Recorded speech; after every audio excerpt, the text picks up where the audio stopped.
Hey everyone, welcome back. This is Lucid, joined again by Maryland.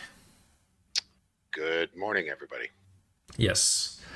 And it is turn 21. And let's see, what happened last episode, Maryland? What's a short summary? Well, we're down to the last ditch efforts for three nations. So three nations are just, I think one is actually out of the game now. And then the other significant factor was various diplomatic deals. Right, but the whole world is at war. Everybody's at war somewhere. A couple of players are being cautious, but a lot of the other players are all in one way or the other. Except Uruk. I don't think Uruk has dipped their toe in. Correct. He's not committed. You're right. I forgot about that. And we only talked quite shortly about it. And Pelagia, too, a little bit. We're wondering what he's going to do. But according to information we got from some other players, Pelagia has made some agreements that he's going to intervene. Yes. So, But he did not tell us that. Right. So, yeah, we've got the last stand of Naba and Pythium. Well, the last stand of Pythium has kind of failed now. Yeah, and Mictlan died. And so... Naba on the... This actually will probably be a really interesting turn for Naba. I kind of want to start there. Because I think this is going to be the... Oh, no, last turn he didn't defend his capital.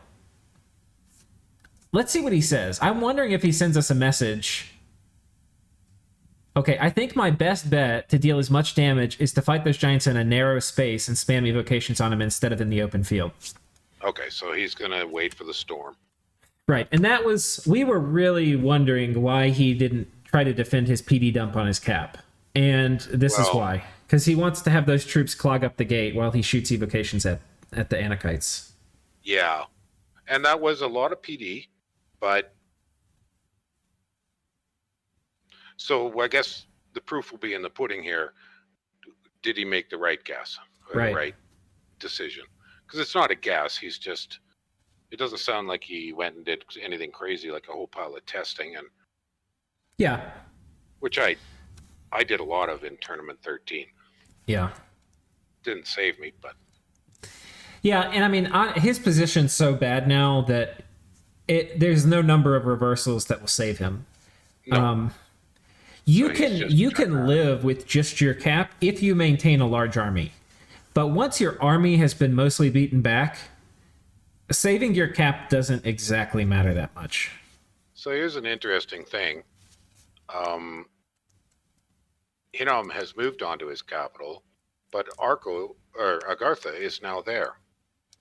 Right. And yet, he kind of missed his window. Maybe Hinnom will siege it and then back away. Maybe they have an agreement. Yeah, I don't think so. I think because they had said they talked about it and they gave it to Ashdod. Yeah. So we'll see. I mean, really they could bump. I'm not really sure why Agartha moved that big army there now. Yeah, I'm not sure either. Don't know what his goal is. I mean, he was getting these two provinces back. I think these were... Or maybe this one was raided. This used to be Agartha. Yeah. Did that PD do anything to the... sorry, it's not Hinnom. It's... Ashdod. It's Ashdod. Did it? No, it didn't do... It didn't kill one Anakite before. Okay, last turn it fought the PD, and I don't think it killed a single Anakite. Yeah. No, it didn't. That's right. That's just a scout.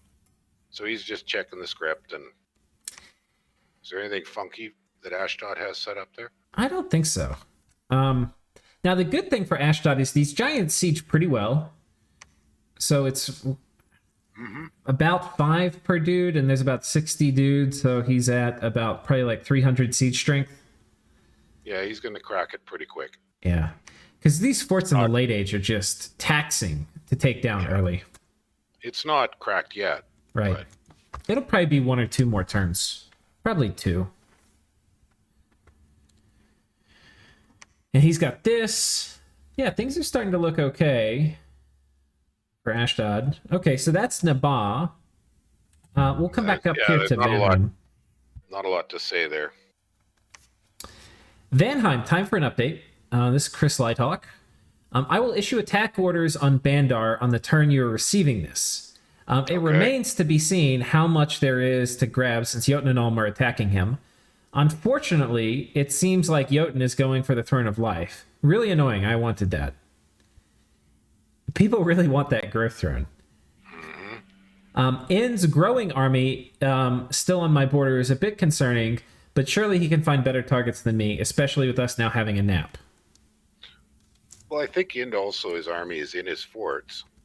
And I know some people go, well, why are you stationing guys in your forts on my border? And it's like, because it's a fort and they're being built there. Yeah. Oh, no. Oh, there's no fort. This is the province he's talking about right here. But see, he was south and he was going to go. Oh. Didn't he tell us he was going to go try to grab some Xibalba? But it looks like he's changed his mind. It's looking like he's going to go for the Throne of Eternal Suffering. Because he was down here. He moved north. He did, yeah.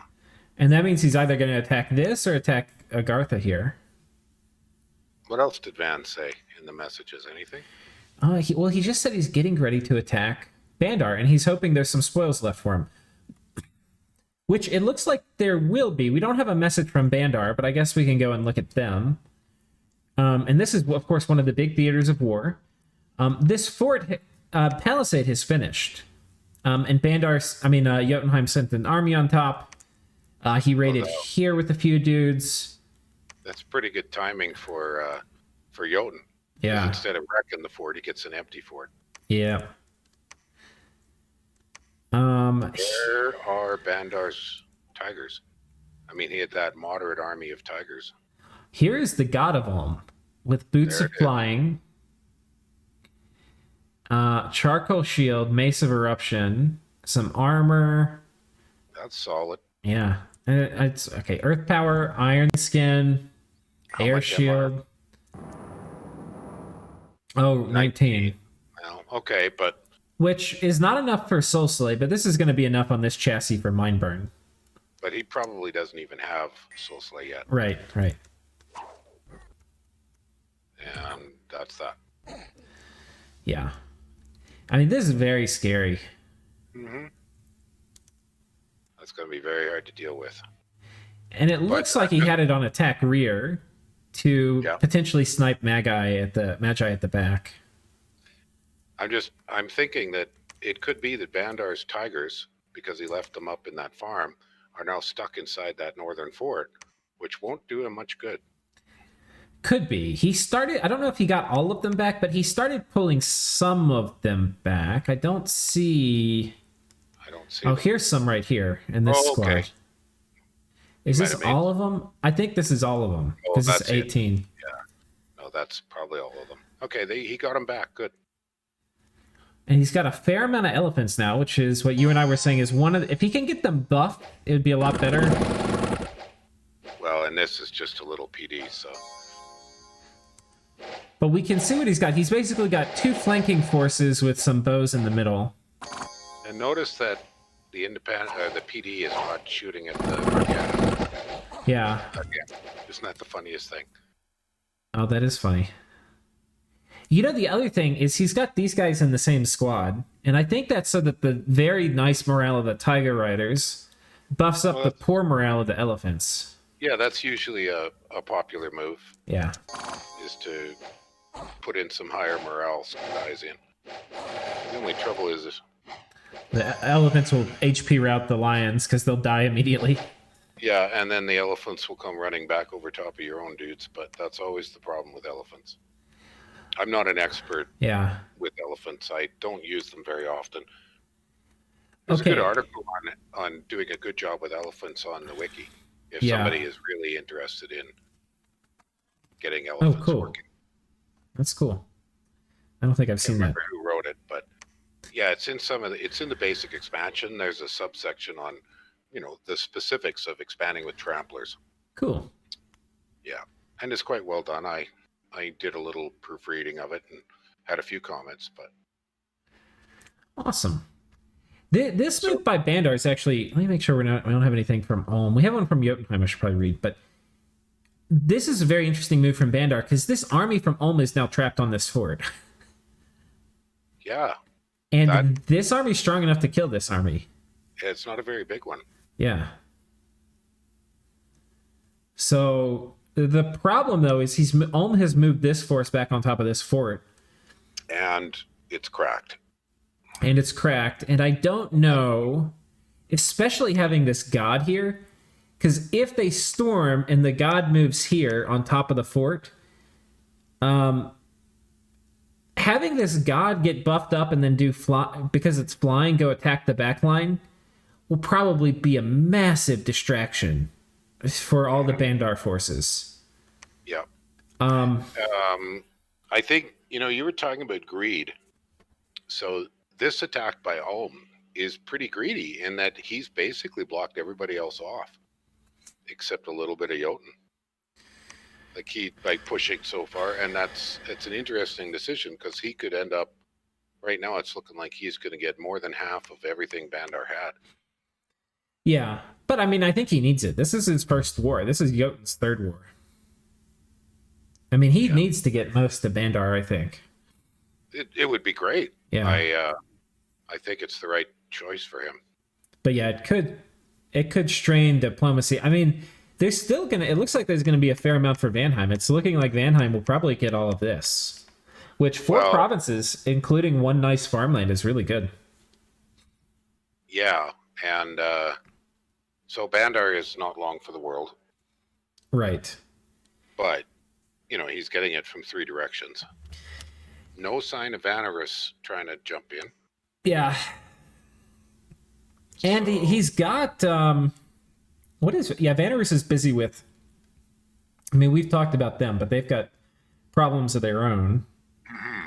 He picked a fight with Jotun. But it's looking like this next turn for Bandar Log is going to be very exciting. I think that's the summary. Because he's going to make a play. He's either going to hit this, or he's going to bring both armies here and hit this. Yeah. It's any interesting results of that fight just south of his capital? We looked at the capital fight. That was nothing. That's just PD as well. There's nothing happening here. No. So nothing really interesting from a combat perspective. Yeah. The thing I think that would be the worst move for Bandar Log is to chill in his cap. I think if you're here, you've got your armies. This is what I think. I think if you don't do an all-in play, there's a difference between playing to win and playing not to lose. I think Bandar is still in a position they can try to play to win. It's not likely. The odds are super low. But I think to play to win, you have to go fight them on this fort. I think he has to punish Ulm so badly if he wants to stay in the game. Yeah. To force Ulm to backtrack, regroup, and then give Bandar a chance to bring on some more valuable research. Yeah. But that southern army going and taking that siege force on his other fort would open up, more strategic options. But he doesn't, this fort isn't cracked too, so he does have some time. Mm-hmm. Yeah. It's kind of a tricky decision. We don't know what's inside the sieged fort, the one that's cracked. Right. We're thinking it might have a few yogis, maybe a guru or 2. That's what I'm thinking. Yeah. But we can't really be sure. And it doesn't look like he's, spent nature gems on significant summons. I'm not seeing any nature summons showing up there. Yeah. Are there any mercs in play? Pelagia has those ones we looked at last time, but... Okay, the Beast Brothers, somebody let them go. Yeah. And the Master Druid. Well, there's a few nations that probably could use a nature mage, but none of those mercs are... None of that's going to make any difference for Bandar. Yeah. And that's if he has any gold, which he probably doesn't. It's turn 21. I think the only shot that Bandar has to do this is to all in, and he probably is going to need at least 15 Astral 2s spamming Mind Burn. That sure would make a big difference. Yeah. I don't know. I guess hopefully we'll be able to do that turn 22 here. Yeah. This one's fairly quiet. Yeah, let's keep moving. So we have a message from Jotun. Still nothing worrying on the horizon. I'm big. Yep. Got to be careful with Vanarus with my big stick without with my big stack without mages. I only saw him use Evocation 2 against Satis. Yeah, so we were talking about people are going to be watching pretty closely to see what the research people, the other players have. So this is really useful intel for him. Right. That he may not need to roll out research magia yet. Right. That's certainly what he's hoping. But, Vanarus also will probably have thugs coming online reasonably soon. Well, we saw... Oh, Vanarus, yes. Yeah. Right. Which can disrespect, chaff armies, which is what he's a little worried about, but not really. Yeah. Weird concentration of siege chaff mercs by Pelagia. I don't know what he's planning to use them for, and it's worrying me a bit. I'll have to defend the throne. We'll have to start building some more temples. My dominion on the coast is getting weaker. Yeah, I think it means coast. Yeah. But this turn, 1,450 gold is already going into infrastructure. Air 2 Mage Lab, Fort. Yeah. Yeah, he wants those illusionists and a fort on the throne, so... I bet the monkeys wish they didn't attack me. Yep. Though they have enough on their plate with Ulm, I'll be eating their throne. Yeah, well, we got to do that, but... Feeling like my research is lagging behind, but I'm doing all I can I'm doing all I can to get it going. If I do eat Vanarus, I'll have the 8 thrones needed for victory on my border. We'll have to be ready.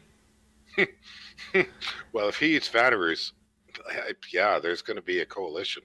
Yeah, I think there's a mistake to go... we talked about it at a time, but you kind of don't want to be the front leader so much that people stop what they're doing to knife you. Yeah. Tough call, though, because this game's so aggressive. Oh, my God. Oh, my gosh. Yeah. So I think he's right to be concerned about Pelagia and concerned about Pan. Oh, he is very middling for research, though. I assumed he would at least be, here, but he's like 5th. Having the most land and the lowest research is a little, or not the lowest, but not great research is a little risky. But I would argue that he's not in that bad a situation on the research from that graph. Yeah. Because there's huge outliers. Satis and Ulm are just so crazy far ahead of everybody. Right. But all the rest of them are in that fairly same area. And you don't get any gold stars for just having research. He's got what he needs to do... super economical thugs. Oh my gosh, that's a cheap thug. Yeah. Look at that. And barbarians are, a kind of scary thing, and he just doesn't care at all. No, he's just shaking them off. His only bugger will be a lot of afflictions, but, he can make Scratty everywhere, and if the gear's cheap, just move it to a new Scratty without afflictions. Right. Cool. Okay, so, and over here on this front, he's raiding...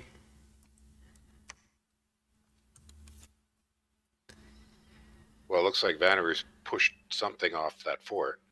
Or maybe that was just a scout. Yeah. North of... Okay, something I was talking about earlier, though, where I was saying, as you extend, if he is successful eating Vanarus... there's going to be a military void in the center of his empire. And I think you can see what I'm talking about here. Look at the army units in these provinces. This is the only place that has any army units in it in the whole core of his empire. Well, and he did say that, he made the decision this turn that he had to put it into infrastructure for very valid reasons. Hopefully next turn he can start pumping out troops at these forts again. Yeah. I would hope that for him. But, you look at Pelagia, they've got stuff here, a bunch of stuff. He doesn't really have much here to respond. And if this does happen, if Pelagia does attack, he's probably going to have to backtrack some of his stuff to deal with it. Yeah. Which is going to suck. Yeah, and really, he's building a fort on that throne, but can he hold that throne? I think if you're playing Jotun, you could have made peace with Vanarus. I don't think you make peace with Bandar. They're dead. So you just take the Bandar holdings, you make peace with Vanarus, go back to original borders, let them deal with Satis, and you focus on holding the throne and holding Pelagia. I strategically, I agree with you that would have been, I think, a wise play, and just get out of the commitment for so many troops on his Vanarus border. Because this Vanarus army, like, look, he's got to kill the entire Vanarus Mage Corps. This is a big ass Vanarus army. He may not be able to see the Oathbound because they're glamored, but like this is not gonna just this. It's honestly disrespectful of Vanarus to march this thing around in here. You know, like there's no mage support on any of this. No, I agree with you. I just wanted to jump in. Oh, that's Isitaris. Okay. I just wanted to confirm who's who. Yeah. So I don't know. I think he's overextending a bit, but so far it's been just free land everywhere for him. So I can understand why he's doing it.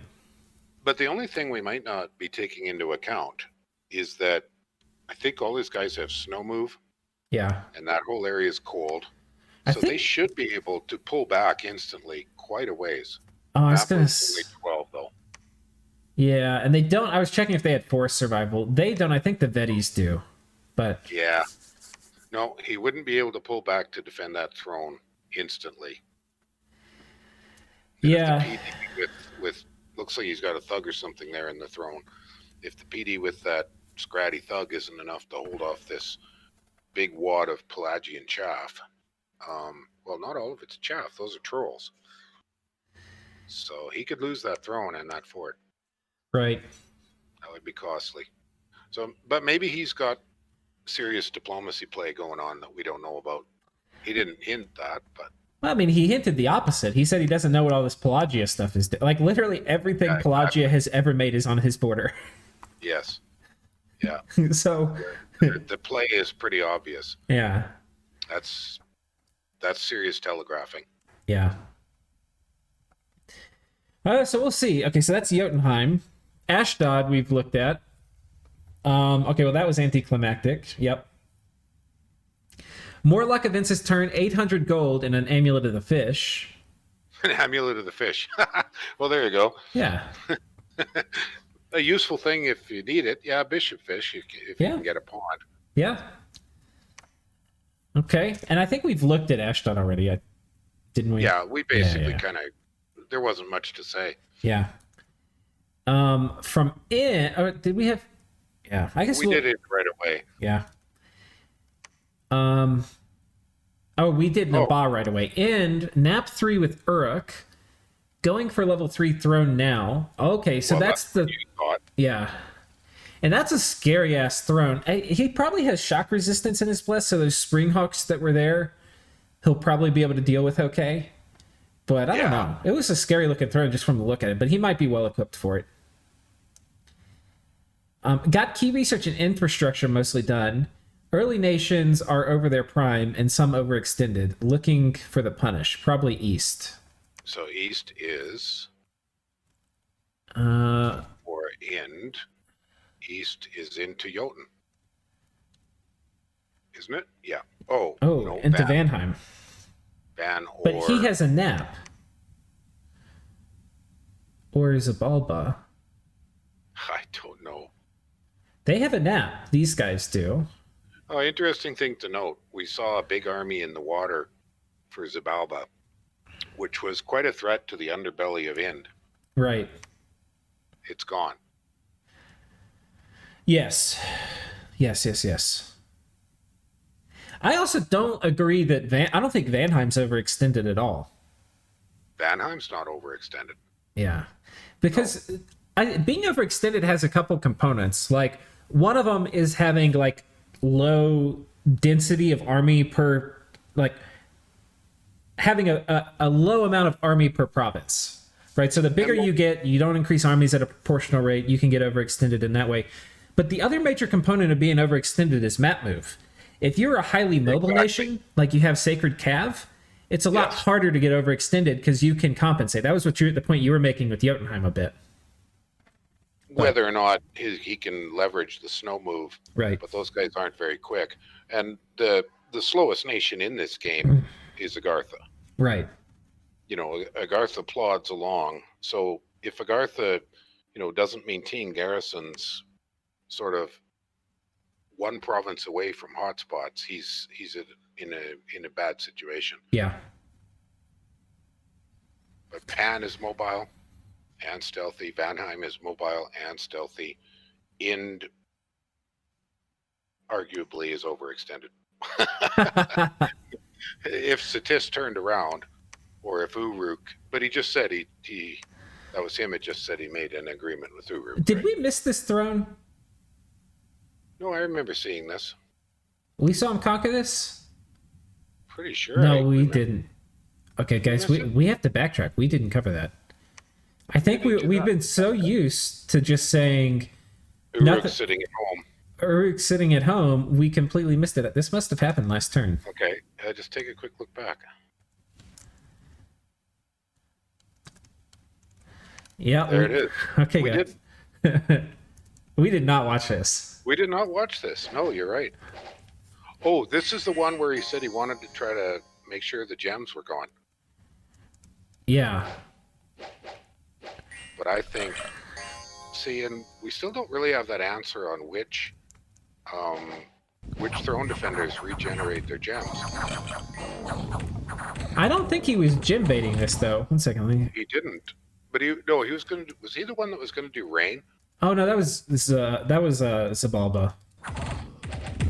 You're right. Well, I tell you what. Okay, let's watch that again because these Mushushu have crushed this flank, even though their formation was a little hosed up. Yeah, it kind of fell apart. It kind of trickled in, but it appears to have not mattered a ton. Did he lose any? You know what I'm surprised is he didn't do hold and attack for these guys. Because I would think he has a fluffer right here, and I would think he would want to get body ethereal on him, and he has body ethereal. Anyway. Yeah. Well, it's always possible he just misclicked. Yeah. I mean, I've done that often enough. It's not too bad in early mid-game, but by later game when you're getting 50, magi and having some of them out of position or whatever. Yeah. Oh my god, I was sure this guy was going to die. He's got 19 HP still, and he's not going to die, I don't think. Okay, he might die. It's touch and go. Yeah. Yeah, he died. I'm suspicious that he got killed by friendly fire. I just have to check. I'm sorry. He was confused because he's stupid. I think he attacked somebody and they attacked him back, but you'll forgive me. Yeah, so he lost one. Oh no, a barbarian killed him. Yeah, I just chopped him up. Yeah, okay. If that's the only one he loses, that's pretty impressive. That was a lot of barbarians. Yes, it was.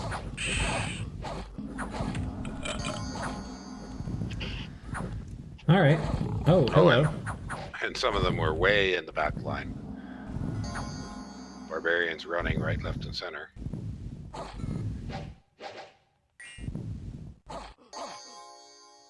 It's also kind of interesting that some of his ordinary warriors got way to the back line as well. Yeah. And maybe that was intentional, that he felt that he had to do his best to tie up those magi by having the Mushushu and a few of his axe boys get to the back line. But it looks to me, if we look at the numbers, this was a very cheap victory. That was very cheap. Yeah, very cheap. Yeah, it's hard to kill 150 barbs. Yeah, absolutely. With very minimal losses. Yeah, that's pretty good. Pretty good. And he's got the Throne of Knowledge now. Oh, I don't know if we saw this either. We just kind of missed out on Uruk last turn. Well, this is the second person who's tried thugging underwater and lost. Because Vanheim tried too. I tell you what, I would say he made mistakes and whatnot. I screw up underwater thugging all of the time. Oh, it's very, very hard to do. Yeah. It's really hard to do. I'm not fond of it at all. I'd rather just fart around making long dead or something, and if you lose them, so what? But losing a not hugely costly mage, but a pricey mage and all that gear on what wasn't even close. Like that wasn't even close to succeeding. Yeah. I think one of the things he may have miscounted was just how stupid fast those Kalulus are. These And they eye hit 'em. shields are not good thug items too. I just want to say, people, they're good expensive. counter thug. Yeah, they're expensive. You get surrounded, so you get harassed so much. It doesn't even matter that people are blind because they're still going to smack you. Let's see if that's got the true. body material off. You got the personal regen off. You got the bark skin off. Yeah, But he's his at one attack- defense. It doesn't. This does not matter for most thugging applications. Well, 'Cause- the other issue is that, I think he was going to swarm, and he didn't get it off. Oh, you think? Well, then Or the maybe nature in gem- large. Maybe in large. maybe, but his attack density of 1 just isn't going to cut it. Yeah. He's If single he attack. if he had a Vine shield, he'd be fine. The other thing, the other thing is maybe quickness with like a Frostbrand or some other weapon, and just kill these things. Because his only way to make them to make the fight end is to kill them right now. He has to kill them because he's got no fear, and he has to tank all their damage. Yeah, I think like Barkskin, Moss Body, Quicken Self attack, and then have 2 weapons. What did he do? Or no, Body Ethereal's good too though. Shit, I don't know. It might not be possible. Maybe you need 2 guys. Well, a method I have used is 2 Banes and 6 Whites, Yeah. and that can take most anything underwater. Now, it's not cheap. I mean, that's 14 plus, 1 casting, so that's 34 death gems. Yeah. But without gear, with the Whites filling in the squares, that can actually take some pretty hefty underwater PD. Yeah, that makes sense. Independence. And he spent at least that much. Yeah, I think that my TLDR from this is, if you're gonna go thug underwater, test it a bit because it is harder than you think, and it is very hard. very experienced players still screw it up all the time. Yeah, you've got poison all over the place. You've got possible water magi with, strikes. You've got Gitsu knives, double dagger shark tribe. They're fast as shit, so you don't get to finish your buff script. Right. There's just an awful lot of ways for this to go wrong. Yeah. Yeah, I don't very often try to take water with thugs. Yeah. It's hard. Not very often. Yeah, it's hard. Okay, here we go. 21, back to our current turn. And actually, on that very topic, I tried to take water with the Fomorian King, fully geared, and still flopped. Oh, wow. And that was a Fomorian King, buffed to the nth degree with everything he needed. And just a combination of a couple lucky hits knocked out his mist form. And that was that. Yeah. And that was a regen bless, and yeah. So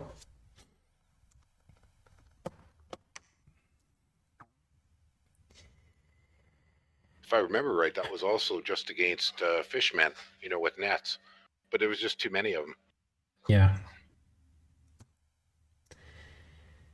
Well, that's okay. That's Uruk. He's got these things secured now. This province continues to thwart him. I thought somebody, almost all of these little ponds, there was somebody got independence, amphibious independence. I see a little water. I know Pan did it, but then he lost his to sea trolls. Yeah, but there was also an icon for a water site right by that pond with the Kalulus. No, maybe that's an air site. Windspire. Oh, no. I don't think so. Not this one. Maybe over here. Okay. Yeah. Yeah, I don't know. I think it was over here that you're thinking of, right? The Shambler Reef. Well, I saw some shamblers and somebody had some fishmen. Yeah, this is all size stuff. Oh, well, he got lucky there. Yeah. Okay, so to finish the column, we've talked End. We've talked Agartha. We have talked this conflict. Pangaea we haven't really talked about in depth. There's not a lot to say. That was just he caught us. This is blood hunting though. He's got 3 pandemonics here. Right. Oh, okay. So that's significant. I wonder what he's making. It might be lifelong protections. It's probably flesh eaters too. But Probably. How's Pan doing in research, I'm wondering? Well, he has also got, I mean, an option for him, and it's reasonably cost effective. He could say do crossbreeding to throw out extra chaff. Not that he needs siege chaff. Yeah. With mainlands, but it is a possibility. Well, they can patrol too for future blood hunting. Yeah, so you might be looking at that. And if you got pandemoniacs and you got some good randoms, then you might as well use them. Yeah, that's a great point. They're awfully expensive to research, so. Okay, so that is that's Pangaea. Is this him pinging it? I think this is probably his next move. Right. Going after this throne, which he seems to have pinged. Netter of Kings. It's gonna be a lot of elementals. Does Xibalba border this one?